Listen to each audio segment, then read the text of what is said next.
A new tune, a new look, an age-old hope. We're changing. Customers, please stick with us. In a nutshell, all this marketing hoo-ha means this. Hallmark is changing to Universal Channel.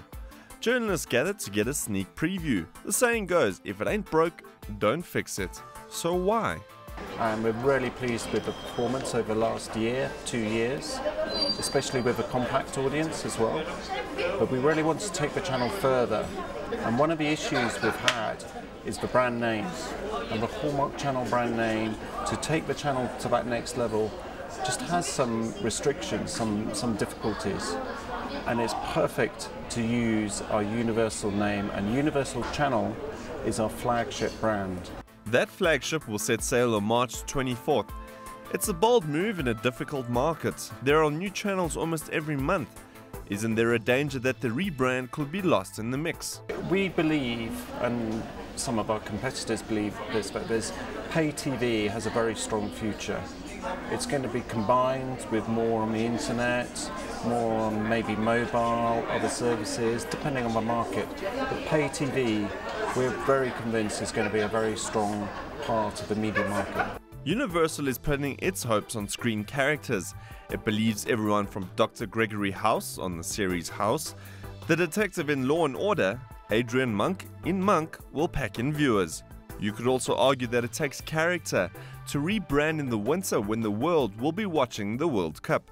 We saw it as a priority to work on this project, and then we looked at the timing, and yeah, you have a small event here this year called the World Cup, and we really looked at, okay, what should we do? Should we do it after the World Cup? We obviously couldn't do it during the World Cup, it would be a waste of time, we wouldn't get the attention. And then because it was a high priority, we thought, let's get it done before the World Cup. Universal has an advantage of a powerful and mature big brother, NBC Universal of the United States. NBC Universal is very lucky to have the Universal brand in its stable. So from the Universal Studios, and we decided to use that Universal name in the TV market. It also produces great content. Shows like Law & Order, House are produced by NBC Universal, and it also has very big channels in the US. So they fund production of groundbreaking new shows, such as Heroes or something like that. So that combination of the parents and behind us gives us access to great content.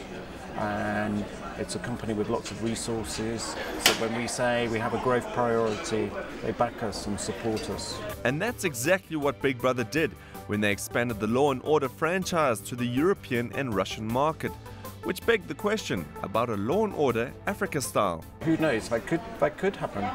We would love for something like that to happen, but our main DNA is our US content, maybe a little bit of British content, and we want to make sure the channel has a local market personality.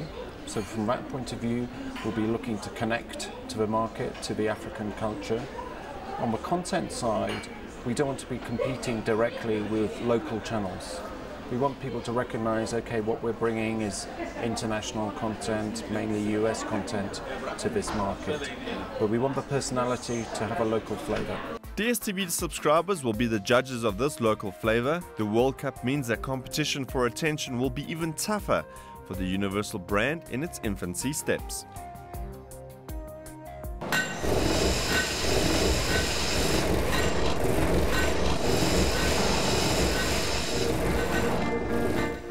Do you think viewers take kindly to this kind of change?